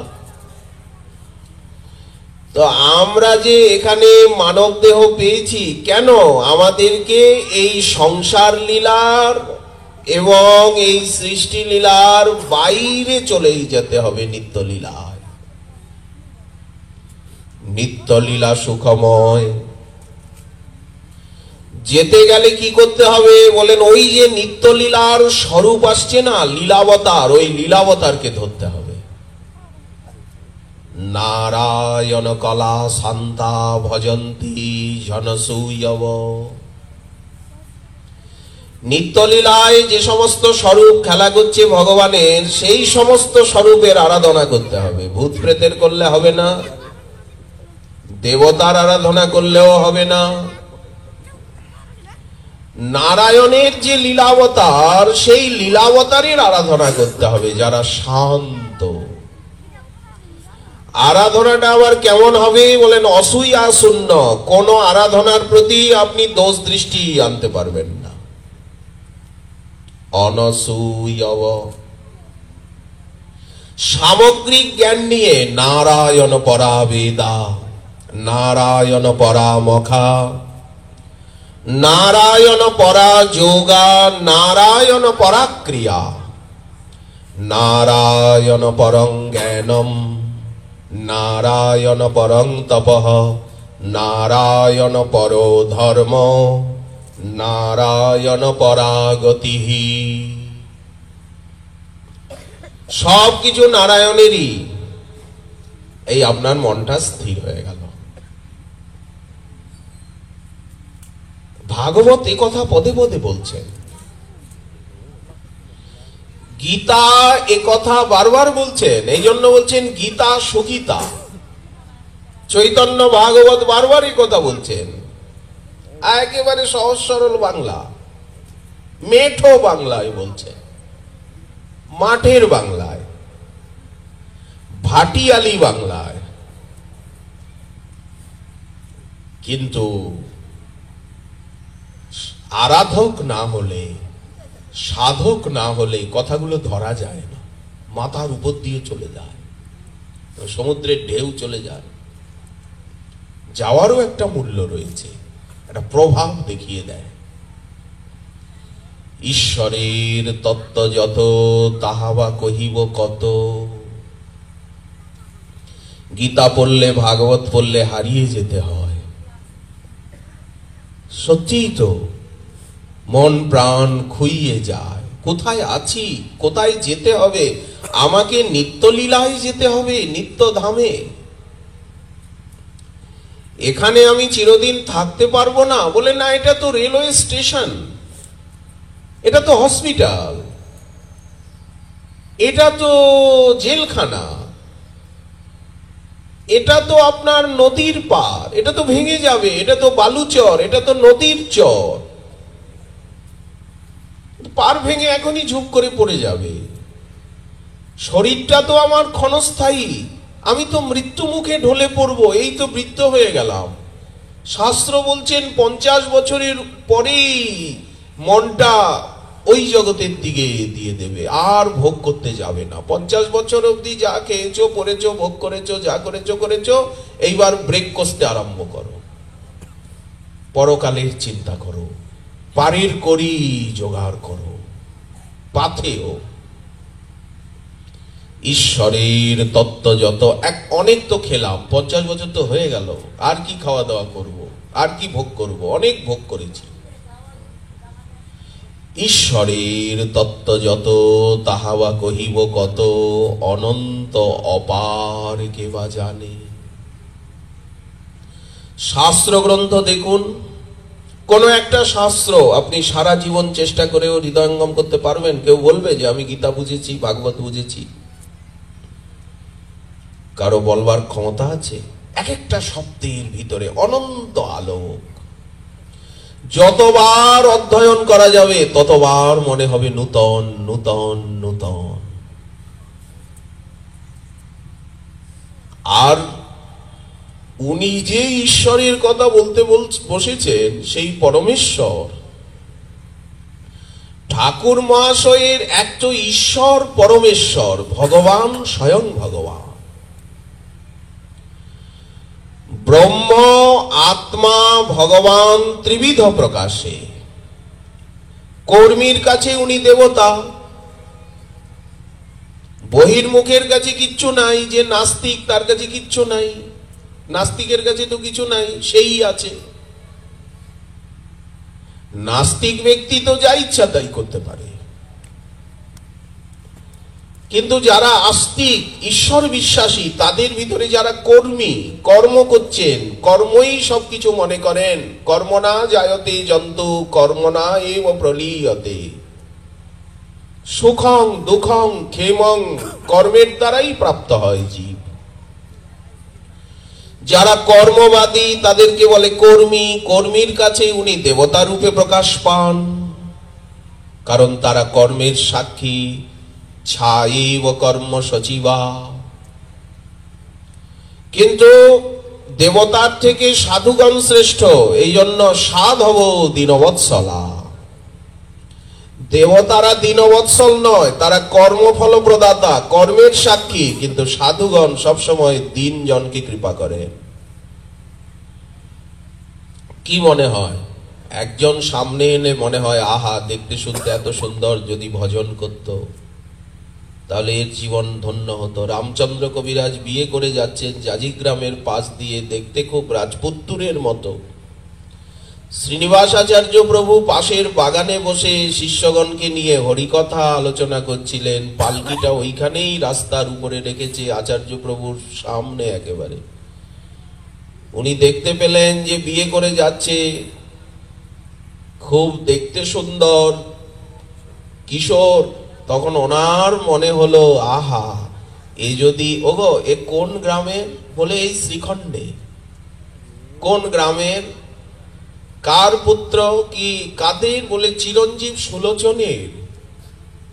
ও, বিয়ে হয়েছে। দেখতে শুনতে এত ভালো। যদি আচার্য প্রভু বললেন, এই দেখো ঢাক ঢোল বাজিয়ে, এই যে ভাগবতের শ্লোক উনি উচ্চারণ করলেন, যে ঢাক ঢোল বাজিয়ে জেলখানায় পুরে দিচ্ছে, গলায় দড়ি দিয়ে ঝুলিয়ে দিল। ভাগবতের 2-4টা শ্লোক বললেন উনি, গীতার। ওনার ইচ্ছা জাগলো যে এই নববর এ যদি কৃষ্ণ ভজন করত। একটা সুন্দর যুবক ছেলেকে দেখলে কি মনে হয়? এ যদি ভক্ত হতো, কৃষ্ণ ভজন করত, জীবন ধন্য হয়ে যেত। মনে হয় কি না? সাধব দীনবৎসলা, ওই যে আচার্য প্রভুর, শ্রীনিবাস আচার্যের অতটুকু দৃষ্টি, ওই দৃষ্টি রামচন্দ্র কবিরাজের ভক্তি প্রাপ্তির কারণ হলো। আচ্ছা, যারা ব্রহ্মজ্ঞানের সাধনা করছেন তাদের কাছে উনি ব্রহ্ম, নিরাকার, কিচ্ছু নাই, খালি জ্যোতি জ্যোতি। যাদের চোখে সেই জ্যোতি লেগেছে তারা বুঝবেন সেই জ্যোতি কেমন। উপনিষদে বর্ণনা রয়েছে, যস্য ভাষা সর্বমিদম বিভাতি। যারা যোগী তাদের কাছে উনি পরমাত্মা, বিশ্ব পরিচালক মহাশক্তি। কে পরমাত্মা? যে বিশ্বকে পরিচালনা করছে, সবকিছুকে পরিচালনা করছে, সেই পরিচালক মহাশক্তি, অর্থাৎ সেই শক্তিমানের নাম পরমাত্মা। যেখানে প্রচুর মায়া শক্তি এবং চিৎ শক্তির সমাবেশ, তাকেই পরমাত্মা বলা হয়। আর যারা ভক্ত তাদের কাছে উনি সরৈশ্বর্যপূর্ণ ভগবান, সরৈশ্বর্যপূর্ণ য ইহ স্বয়ং অয়ম। ভগবানও আবার নানা রূপে নানাভাবে লীলা করছেন। আর যাদের সম্বন্ধানুগ ভক্তি, মোর পুত্র, মোর সখা, মোর প্রাণপতি, মাধুর্য ভক্তি। ভক্তি আবার দুই প্রকার, এক হচ্ছে মর্যাদা ভক্তি বা বৈধি ভক্তি, এক হচ্ছে সম্বন্ধানুগ ভক্তি। সম্বন্ধের বন্ধনে তাকে বেঁধে ফেলেছে। আমার সখা, তোরা কি বলিস? বলি গোবর্ধন ধারণ করেছে, কালিয়ের মাথায় নেচেছে, দুবার দাবানল পান করেছে, তো ওকে তুই ওর ঘাড়ে চড়বি কেন রে? আরে ছিঁড়ি দাম, ও ছিঁড়ি দাম। তুই এত বিশ্রী বুদ্ধি কেন তোর? তুই কৃষ্ণের কাঁধে কেন উঠবি? জানিস কৃষ্ণকে পাহাড় ধরেছে 7 বছর বয়সে, সাপের মাথায় নেচেছে, দুবার দাবানল পান করেছে, অঘবক দলন করেছে, তৃণাবর্ত ঘাতন করেছে, অত বড় গাছ দুটোকে উপড়ে ফেলেছে, মুখের ভিতরে কত কিছু দেখিয়ে দিয়েছে মাকে। তুই ওর ঘাড়ে উঠবি কেন? আরে বিচ্ছিরি শ্রীদাম। শ্রীদাম বলছে, সাবধানে কথা বলবি, তোর দাঁত ভেঙে দেব। বলাই দাদা আছে, ও আমার সখা, খেলায় হারে কেন যদি পাহাড় ধরেছে? এই মোর সখা, মোর পুত্র। মা বলছে যে তোরাই বাধা দিচ্ছিস, তোরাই আশকারা দিয়ে মাথায় তুলেছিস, ওকে চুরি বিদ্যা শিক্ষা দিয়েছিস, আমার কাছে এসে রোজ নিন্দা করিস, এই করছে সেই করছে, চিমটি কেটে বাচ্চাকে জাগিয়ে দিচ্ছে, বাছুরগুলি ছেড়ে দিচ্ছে, আমাদের রুটির থালায় গিয়ে পায়খানা পেচ্ছাপ করে দিচ্ছে বিছনায়। তোরাই তো উৎপাত শিখিয়েছিস। বলি আমাদের বিছনায় গিয়ে সেদিন হিসু করে পালিয়েছে। আমরা আমাদের খাবার, যে খাদ্যদ্রব্যের ভিতরে মলমূত্র ত্যাগ করে দিয়ে পালিয়ে যায় বিছনায়। বলে তোরাই তো এসব আশকারা দিয়ে মাথায় তুলেছিস। এখন আমি বাঁধতে যাচ্ছি আর বলছিস ওর কপালে বন্ধন নেই, যা এখান থেকে পলা। আমার ছেলেকে আমি বাঁধবো। এই মোর পুত্র। রাধারানী বলছেন ওকে তাড়িয়ে দে এখানে, ওর মুখ আর আমি জীবনে দেখব না। ও একটা প্রকাণ্ড মিথ্যাবাদী, ঠগ, বঞ্চক। প্রেম আমাকে অন্ধ করে দিয়েছে। তোরা অনেক আগের থেকেই বলতি যে ও মানুষটা ভালো নয়, রূপেতে ভ্রমর, ভ্রমরের মতো কালো কুচকুচে, ওর মনটাও কালো কুচকুচে, গুণে ননিচোর। আর ও কোথায় থাকে? বানরের বন্ধু, বসতি গাছের ডালে। তুমি রাজনন্দিনী হয়ে, রাজকুমারী হয়ে ওকে ভালোবাসলে তুমি জীবনে কষ্ট পাবে। আরে যার তার সঙ্গে প্রেম করতে আছে, স্বভাব চরিত্র দেখলে না। রাধারানী বললেন যা হওয়ার হয়ে গেছে, আমি আর প্রতিজ্ঞা করছি জীবনে ওর মুখ দেখব না, না, না, না। আজকেই ওর সঙ্গে সম্বন্ধ শেষ, আরই দিলাম। ও দাঁড়িয়ে আছে ওখানে হাত জোর করে, ওর দিকে আর জীবনে তাকাবো না, ওকে দেখবো না। আর বলে আরেকটা প্রতিজ্ঞা করছি, জীবনে কোনোদিন ওকে ছোব না। বাপরে বাপ, তাহলে তো আমরাও বাঁচলাম, তুমিও বাঁচলে। একবার তোমার পায়ে পড়ি, একবার ওর পায়ে পড়ি, কি জ্বালা আমাদের। একবার ঘরে যাই, একবার বনে যাই, একবার এর চোখের জল মুছি, একবার ওর, একবার তোমার পক্ষ নেই, একবার ওর পক্ষ নেই। এই আমাদের দিন রাত কাটছে বনে বনে, ঘরদুয়ার ছেড়ে। খুব ভালো হয়েছে। এখন মাধব তো সেই প্রকার অনঙ্গ মোহন, উনি ওখানে দাঁড়িয়ে দাঁড়িয়ে কত কথা বলছেন। আমার বড় ভুল হয়েছে, বড় অন্যায় হয়েছে, আমি কি করব, আমাকে ক্ষমা করো, এসব নানা, আসলে এই হয়েছিল, সেই হয়েছিল, এই মায়ের দোহাই দিচ্ছে, বাবার কথা বলছে, অমুকের কথা বলছে। তখন রাধারানী রেগে গিয়ে বললেন, এখানে দাঁড়িয়ে কি বকবক করছো, যাও না, চলে যাও। এই তো রাধে, তুমি কথা বলে ফেললে যে ওর সঙ্গে, তুমি যে এক্ষুনি প্রতিজ্ঞা করেছিলে ওর সঙ্গে কথা বলবে না। সখীরা বলছে, আহা দেখতে কত সুন্দর, এই দেখো না, হাসছে হাসছে, শ্রীকৃষ্ণ হাসছে, রাধারমন হাসছে, রাধাবল্লভ হাসছে।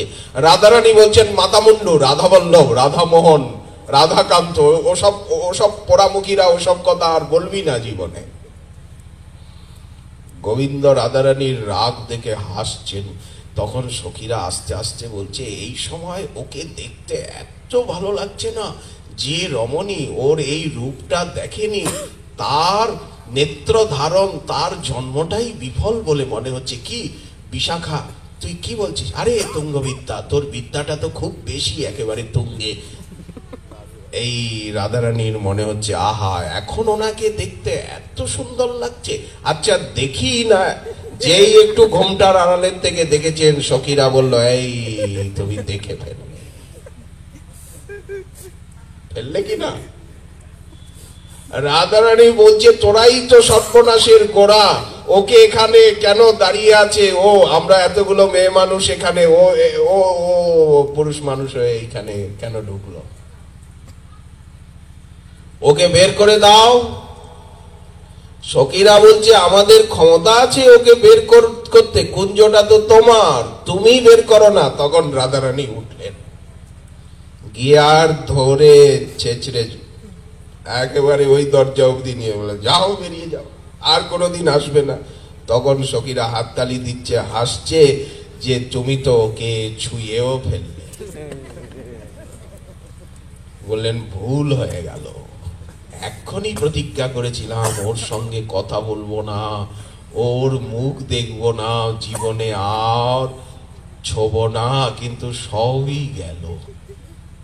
প্রেম কারিগর মোরা যত সখীগণ, নীতি নীতি ভাঙি গড়ি পিরিতি রতন। এদিকে ও কান্নাকাটি করছে। তখন সখীগণ বললেন, যাক, যা করেছে করেছে, এত কাঁদছে, দোষ স্বীকার করছে, মানুষ মাত্রেই তো ভুল হতে পারে, তো ক্ষমা যখন চাইছে, তখন আর অপমানও তো তুমি কম করনি। আর ওকে তাড়িয়ে দিয়ে কি হবে? ও আসুক, তুমি অনুমতি দাও, ও ভিতরে আসুক, তোমার পাশে বসুক। রাধারানী চুপ, তার মানে সম্মতি। মৌনং সম্মতি লক্ষণম। এইবার মাধবকে ধরে এনে সখীগণ রাধারানীর ডান দিকে বসিয়ে দিলেন। এই মোর প্রাণপতি পরব্রহ্ম পরমেশ্বরের সঙ্গে এই রকম ব্যবহার করা যায়, কিন্তু রাধারানী করেন, সখীগণ করেন। এটা কি? এই সম্বন্ধের বন্ধনে তাকে বেঁধে ফেলা।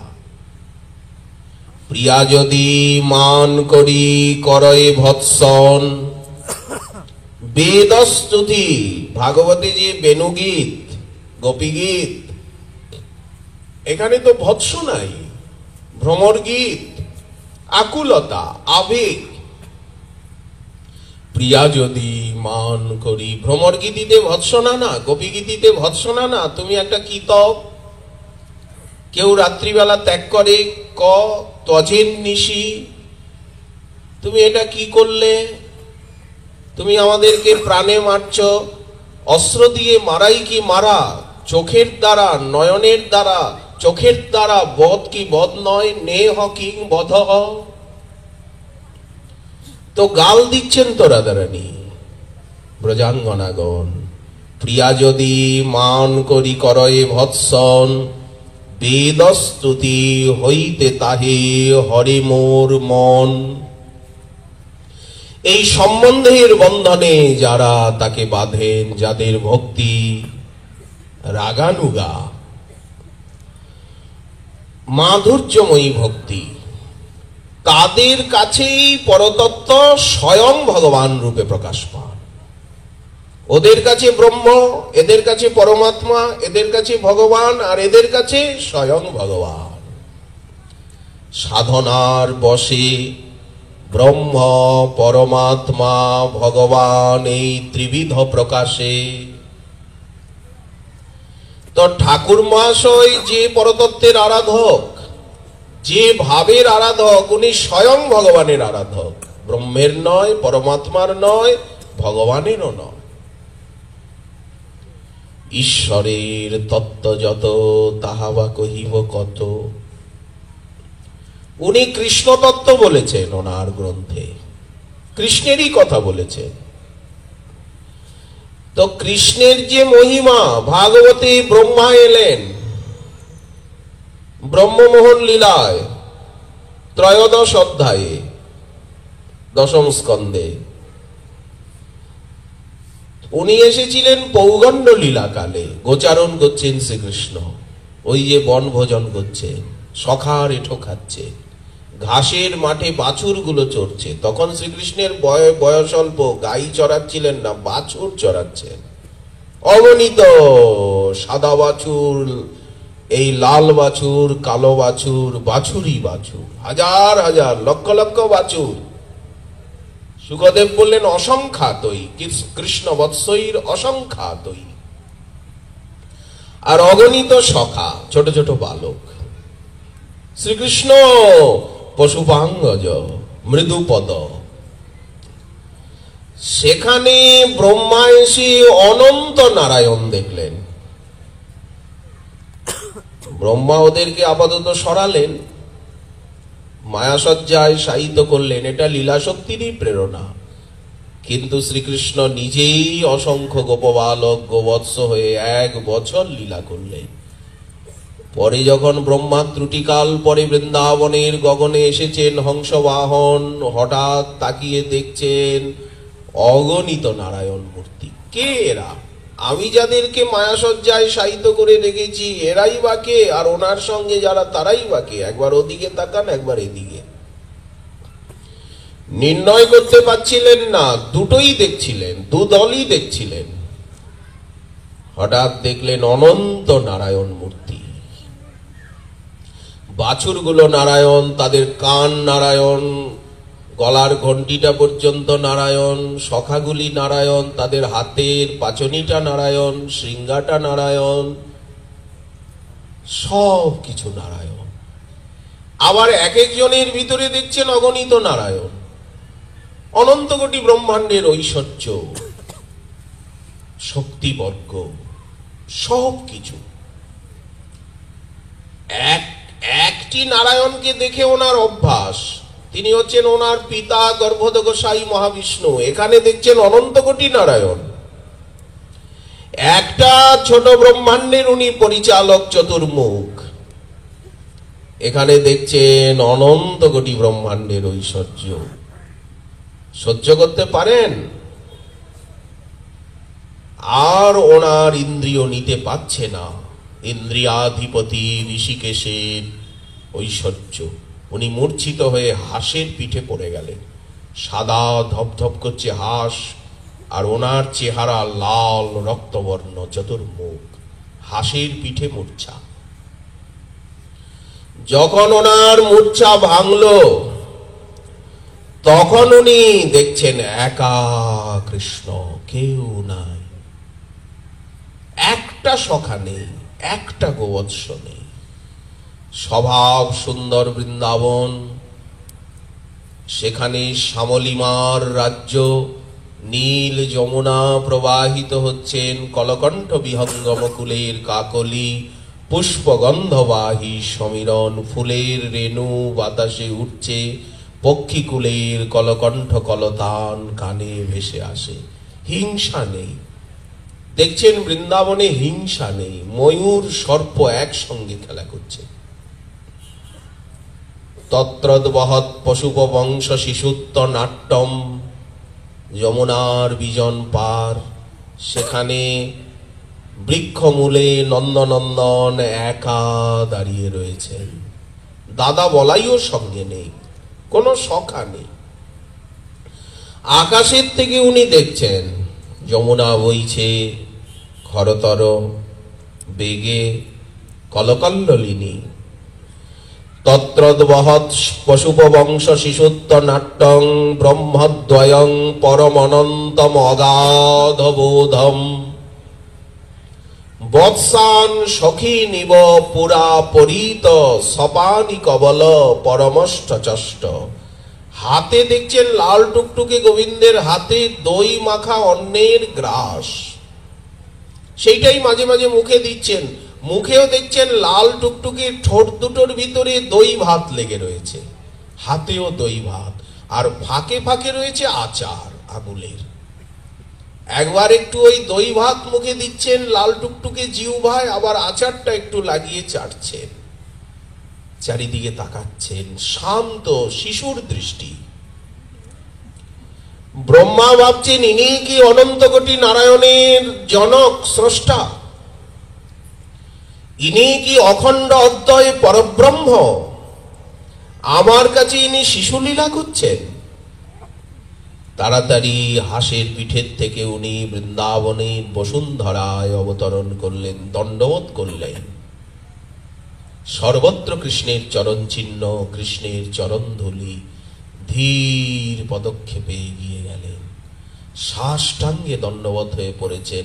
ব্রহ্মার চেহারা তো বিশাল, লাল টকটক করছে শরীর, হাঁসটা ওখানে দূরে, চার মুখ, কিরিট আছে মস্তকে, আটটা চোখ দিয়ে দরদর দরদর করে অশ্রু পড়ছে, দেহ পুলকিত কম্পায়মান, কতবার উঠছেন কতবার পড়ছেন, মনে হচ্ছে এই অষ্টচক্ষুর জলে উনি যেন গোবিন্দের পা দুটো ধুইয়ে দিতে চাইছেন।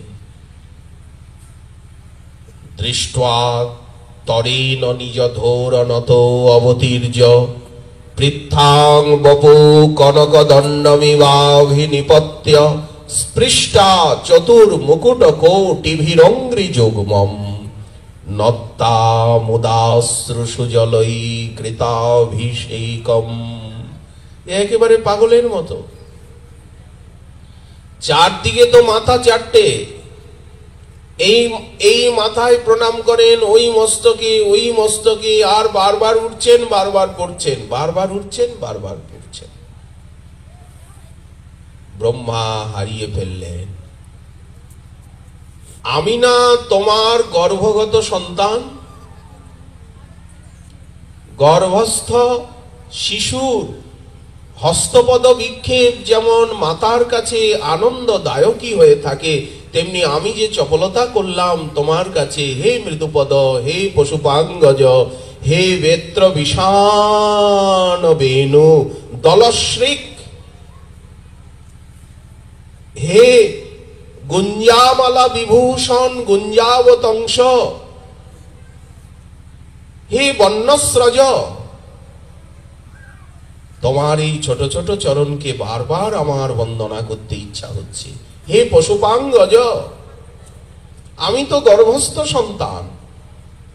শেষে বললেন, যারা তোমার মহিমা জানেন তারা জানুন, আমি ব্রহ্মা, আমি বলছি আমি তোমার মহিমা কিছুই জানি না। এই তোমাকে না জানার জন্যই তো এত কষ্ট, এই চরণে শরণ নেওয়া না নিয়েই তো আমরা এত দুঃখী। তাবৎ রাগাদয়স্তেনা তাবৎ কারা গৃহম গৃহম তাবন মোহাঙ্গ্রে নিগর যাবৎ কৃষ্ণ নতে জনা। যদি তোমার চরণে কেউ শরণ নেয় তাহলে তো আর মোহ নিগর থাকে না, সংসার তো আর কারাগার থাকে না, আর্তবন্ধন থাকে না। আর তো এই রাগ মানে কি? আমাদের যে পার্থিব বিষয়ে অভিনিবেশ, এই ভালোবাসা একটা বাসা চায়। আমরা বলে ভালোবাসা দুর্বাসা হয়ে আমাদের সর্বনাশ করছে, সবকিছুকে চুরি করে নিচ্ছে, সদ্গুণগুলিকে। তিনি যে আমাদের বুকে ভালোবাসা দিয়েছেন, এই ভালোবাসা তাকে দেওয়ার জন্য, কিন্তু আমরা তাকে ভালোবাসতে পারছি না। এই জন্য ভালোবাসা রেগে গিয়ে আমাদের সমস্ত সদ্গুণকে চুরি করে নিচ্ছে। ব্রহ্মা হারিয়ে গেলেন কিনা? ঈশ্বরের তত্ত্ব যত তাহা বা কহিব কত। কে জানে জগতে? সবচেয়ে বেশি জানেন ব্রহ্মা, ওনার শিষ্য, ওনার সন্তান, ওনার অনুকম্পার পাত্র। কিন্তু উনি বলছেন আমি কিছু জানি না। এই ব্রহ্মারই কথা।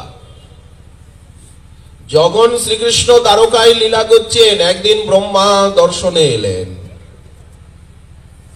একদিন দ্বারকায় কৃষ্ণ দেখিবারে ব্রহ্মা আইলা, দ্বারপাল জানাইলা কৃষ্ণেরে। দ্বারপাল এসে বলছে, প্রভু ব্রহ্মা এসেছেন, আপনার দর্শন চান, নিয়ে আসবো, ভিতরে আনবো কি? প্রভু বলছেন, জিজ্ঞাসা করে আসো কোন ব্রহ্মা, কি তার নাম? দাঁড়িয়ে আসি ব্রহ্মারে পুছিলা আর বার। প্রভু জিজ্ঞাসা করছেন, আপনার কি নাম, আপনি কোন ব্রহ্মা? বিস্মিত হইয়া ব্রহ্মা দাঁড়িয়ে কহিল। ব্রহ্মা মনে মনে ভাবছেন, আমি তো একাই, কহ গিয়া। ও প্রভু লীলার আবেশে আছে। তবে উনি ভক্তকে বলেন না। উনি যতই ব্যস্ত হন, যতই সৃষ্টি স্থিতিতে উনি বিব্রত থাকুন, কিন্তু উনি ওনার ভক্তকে কখনো বলেন না। আমি তো ভক্ত না, আমার 4টে ছেলে ভক্ত, সনক সনন্দন সনাতন সনত কুমার। কহ গিয়া সনকের পিতা, সনক পিতা চতুর্মুখ আইল। প্রভু উনি বললেন, উনি সনকের পিতা, চতুর্মুখ ব্রহ্মা। ও নিয়ে এসো। কৃষ্ণে জানাইয়া দাড়ি ব্রহ্মা লইয়া গেলা। আসুন, প্রভু ডাকছেন। দেখছেন সুধর্মা সভায় প্রভু বসে আছেন, দ্বারকাধীশ, রুক্মিণী কান্ত, জাম্ববতী প্রিয়ঙ্কর, চারিদিকে সব যাদবগণ। বসুন বসুন, আর দণ্ডবোধ করতে হবে, বসুন, আসন গ্রহণ করুন। ভালো তো?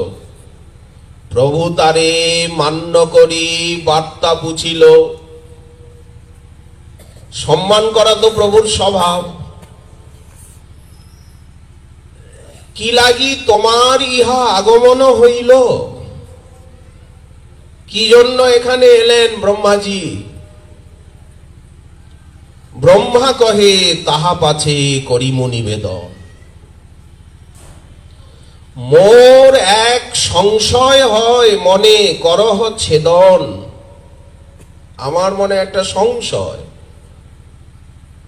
কি সংশয়? কোন ব্রহ্মা কহিলে তুমি কিবা অভিপ্রায়ে? আপনি যে জিজ্ঞাসা করলেন কোন ব্রহ্মা এসেছে, যদি 10-20টা ব্রহ্মা থাকে তাহলে মানুষ এইরকম প্রশ্ন করে, কোন ব্রহ্মা কহিলে তুমি কিবা অভিপ্রায়ে? আমাবই জগতে আর কোন ব্রহ্মা হয়ে? আমার থেকে জগতে আর কে ব্রহ্মা আছে? ও সঙ্গে সঙ্গে শ্রীকৃষ্ণ চোখ বন্ধ করে একটু চিন্তা করলেন। দেখছেন ৮ মুখ ব্রহ্মা, ১৬ মুখ, ৩২ মুখ, ৬৪ মুখ, হাজার লক্ষ কোটি মুখ অব্দি ব্রহ্মা এসে গেল, আরো বড় বড় ব্রহ্মা। রুদ্রগণ এসে গেলেন, সব মহাদেব আসছেন, রুদ্রগণ। আমাদের এই ব্রহ্মাণ্ডের রুদ্র তো ৫৫, ৫টা মুখ। এই ১০ মুখ, ২০ মুখ, ৪০ মুখ, ৮০ মুখ, এই আপনার ১৬০ মুখ বাড়ছেই বাড়ছেই, লক্ষ কোটি মুখের সব রুদ্ররা এসে গেল। ইন্দ্র আসছে, আমাদের যে পুরন্দর ইন্দ্র, এনার ১০০০টা চোখ, এইবার লক্ষ কোটি নয়নের ইন্দ্র পর্যন্ত এসে গেল। ব্রহ্মা মনে মনে ভাবছেন পালে পালে আসছে, যেমন হাতির পা। ওরা আসছে, সব দণ্ডবোধ করছে, আর ব্রহ্মা তো একদিকে সরে সরে যাচ্ছে, একদিকে ওই কোনায় চলে গেছেন। কিরকম লাগছে? হস্তিগণ মধ্যে জয়ীছে শশক রহিলা। হাতির পালের ভিতরে একটা ছোট্ট খরগোশ, বিশাল হাতির পাল, আর তার ভিতরে একটা খরগোশ যদি হয় তো ওই পায়ের তলায় কোথায় কোথায় লুক, তাকে দেখাই যায় না। ওরা এসে প্রণাম করছে, মাথায় বড় বড় কিরিট, মুকুট, মণি ঝলমল করছে। কোথায় প্রণাম করছে? শ্রীকৃষ্ণ চরণ রেখেছেন যে আসনে, যাকে পাদপীঠ বলা হয়, চরণ রাখবার আসন, সেই আসনের সামনে মাথাটা রেখে, আর মাথার যে মুকুটটা, সেই মুকুটটা আসনে স্পর্শ করাচ্ছে, পাদপীঠে। তখন একটা শব্দ হচ্ছে, আর ঝলমল করে যে মণি, সেই মণিগুলি যেন চরণ নখের নিরাজন করছে, আর ওই যে শব্দটা হচ্ছে, মুকুট লাগছে চরণ রাখবার সিংহাসনে, পাদপীঠ মুকুটাগ্র সংঘট্টে ওঠে ধ্বনি। অনেক মস্তক তো, বড় বড় কিরিট, ঝলমল করছে মণি, আর ওখানে শ্রীকৃষ্ণের চরণ রাখবার সিংহাসনকে স্পর্শ করছে মুকুটের দ্বারা। পাদপীঠ মুকুটাগ্র সংঘট্টে ওঠে ধ্বনি, পাদপীঠের স্তুতি করে মুকুট হেন অনুমানী। কিরীট কোটি ইরিত পাদপীঠ। শ্রীকৃষ্ণ হাসছেন। কেন প্রভু আমাদেরকে আহ্বান করেছেন? না, তোমাদেরকে দেখবার ইচ্ছা হলো। অগণিত ব্রহ্মা, অগণিত মহাদেব, অগণিত ইন্দ্র চন্দ্র বরুণ দিকপাল লোকপাল, প্রতি ব্রহ্মাণ্ডেই এরা আছে। এই ব্রহ্মাণ্ডটা সবচেয়ে বেশি ছোট, আরো আরো ব্রহ্মাণ্ডগুলো আরো বড়। সেখানকার ব্রহ্মা, সেখানকার রুদ্র, সেখানকার ইন্দ্র আরো বিশাল প্রভাবী তেজস্বী, সেই রকম আকার ব্রহ্মাণ্ড অনুসারে। না, তোমাদেরকে দেখতে ইচ্ছা হয়েছিল। সবাই বলছে কি, এখন আমাদের ব্রহ্মাণ্ডে আপনার ভুবনমঙ্গলময় অবতার লীলা চলছে, আর আপনি তো সব দৈত্য দানবকে নিধন করে সর্বত্র ধর্ম সংস্থাপন করেছেন, অধর্মকে দলন করছেন, সাধুগণকে পরিত্রাণ করছেন। সবাই এক কথা বলছে। ব্রহ্মা মনে মনে ভাবছেন যে আমার ব্রহ্মাণ্ডে তো এখন প্রভুর প্রকট লীলা চলছে, আর সবাই বলছে যে সবার ব্রহ্মাণ্ডে নাকি প্রভুর প্রকট লীলা চলছে। তাহলে উনি একা সব ব্রহ্মাণ্ডে কি করে লীলা করছেন? এই যে সবাই বলছে যে আপনি অবতীর্ণ হয়েছেন, সমস্ত দৈত্য দানব এদেরকে নিধন করে আপনি ধর্ম সংস্থাপন করেছেন, কোথায়ও আর কোনো দুঃখ ক্লেশ নেই। ব্রহ্মার মাথাটা ঘুরছে। আচ্ছা, তোমরা এবার এসো। একে একে সবাই বিদায় নিলেন, কেউ নাই। ব্রহ্মা ধীরে ধীরে দ্বারকানাথের সামনে এসে বলছেন, প্রভু আমি বুঝতে পারলাম তোমার যে মহিমামৃত সিন্ধু,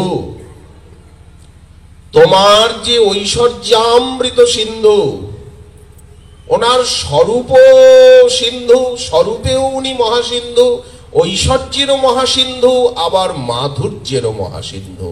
মাধুর্য বারিধি মাধুর্যমেবনু মনোনয়নোৎসবংনু। যেদিক থেকে বিচার করা যায় পারাবারহীন, অনন্ত, অফুরন্ত, অসীম। ব্রহ্মা বলছেন জানন্ত এইব জানন্তু কিং বহুক্তা নমে প্রভু। আমি কিছু জানি না, যে বলে জানি না সেই তো কিছু জানে ছিটে ফোটা। আর যে বলে যে আমি জানি কৃষ্ণের মহিমা মুই জানো, সে জানুক। তাহলে কে জানবে? ঈশ্বরের তত্ত্ব যত তাহাবা কহিব কত। ভাগবত গীতা যত শাস্ত্র জুড়ে তো তারই তত্ত্ব, লীলা, মহিমা। এটা তত্ত্ব বলা হচ্ছে, লীলার কথা তো আলাদা, মাধুর্যের কথা আলাদা। ভগবান স্তাবৎ অসাধারণ স্বরূপৈশ্বর্য মাধুর্য যুক্ত তত্ত্ব বিশেষ, যার ভিতরে অসাধারণ স্বরূপ, অসাধারণ ঐশ্বর্য, অসাধারণ মাধুর্য বিদ্যমান, তাকে ভগবান বলা হয়। নাকি মানুষকে ভগবান বলা হয়? না কোনো দেবতাকে ভগবান বলা হয়, না কোনো মহাপুরুষকে ভগবান বলা হয়। তাহলে যে লোকে বলে বলে, ওটা তো সম্মানের জন্য বলে, ওটা একটা সম্মান মাত্র। ভগবানের জন, ভগবানের মতো পূজ্য, এই পূজ্যার্থে বলা হয়, কি তত্ত্বে বলা হয়? তত্ত্বে তো উনি ছাড়া কেউ নেই। কোনামলোকে ভগবৎ পদার্থ। ভাগবত প্রশ্ন করছেন যে কাকে ভগবান বলা হবে?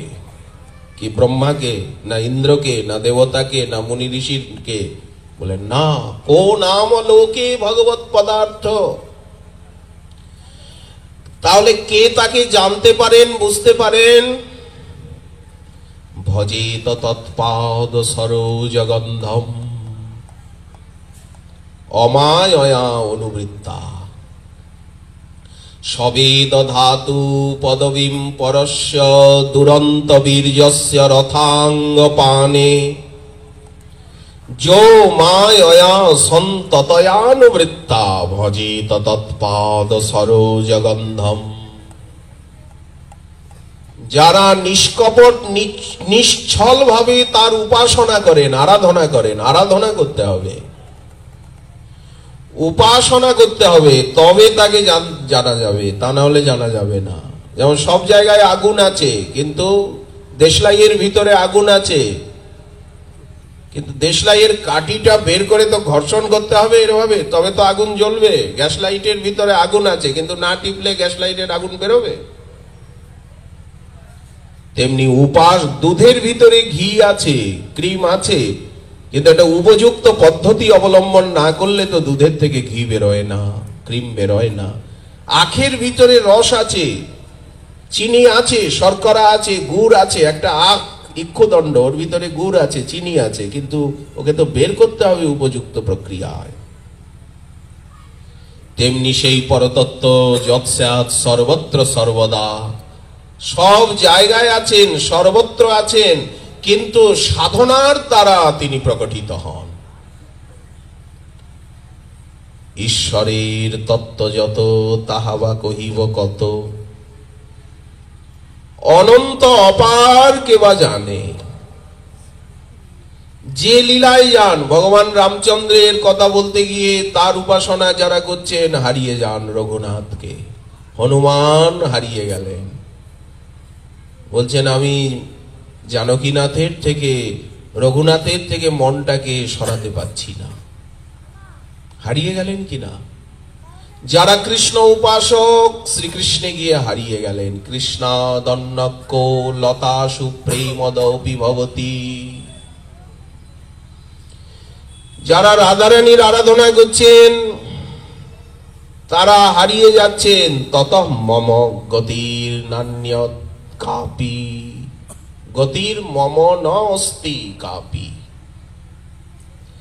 রাধারানীর সৌন্দর্য মাধুর্যে হারিয়ে যাচ্ছেন, ওখান থেকে আর মনটাকে সরাতে পারছেন না। যারা মহাপ্রভুর আরাধনা করছেন তারা বলছেন শয়নে গৌর স্বপনে গৌর, গৌর নয়ন তারা, জীবনে গৌর মরণে গৌর, গৌর গলার হারা। মনটাকে সরাতে পারছেন না, তন্ময় হয়ে যাচ্ছেন। যে যে ঘাটে নেমে স্নান করছে গঙ্গার, সে সেইখানেই তো ডুব দিচ্ছে। পদ্মার যে ঘাটে আপনি নেমে স্নান করুন সেইখানেই গভীর। কোন ঘাটটা গভীর নয়? এগিয়ে গিয়ে দেখুন না। ঈশ্বরের তত্ত্ব যত তাহা বা কহিব কত, অনন্ত অপার কে বা জানে। কিন্তু এক ব্রজপুর প্রেম নিত্য, এই ব্রজধামে যে মোর পুত্র মোর সখা মোর প্রাণপতি ভাব ঐশ্বর্য জ্ঞান গন্ধযুক্ত শূন্য শুদ্ধা রাগাত্মিকা ভক্তি ইষ্টি আবিষ্টতা, এটার অন্যত্র নেই। সর্বত্রই ঈশ্বর ভাব আছে। যে ধামে যান না কেন উনি যে ভগবান এটা সবাই জানেন, মানেন, বলেন। কিন্তু এই ব্রজধামে কৃষ্ণকে কেউ ঈশ্বর বলে জানেনও না, মানেনও না। কৃষ্ণের এই ঈশ্বর নাহি জানে ব্রজজন। ঐশ্বর্য দেখছেন না, বললেন ঐশ্বর্য দেখিলেও নিজ সম্বন্ধ মন। ওই জন্য এখানে খেলা জমেছে, উনিও রসের খেলা খেলছেন। সখা শুদ্ধ সখ্যে করে স্কন্দে আরোহণ, তুমি কোন বড়লোক তুমি আমি সম। মাতা মরেশ পুত্র ভাবে করেন বন্ধন, অতিহীন জ্ঞানে করেন লালন পালন। প্রিয়া যদি মান করি করয়ে ভৎসন। এই রস নির্যাস, এই রস নির্যাস আমি করিব আস্বাদ, এই দ্বারে করিব সর্বভক্তের প্রসাদ। ঠাকুর মহাশয় সেই রসই পরিবেশন করছেন।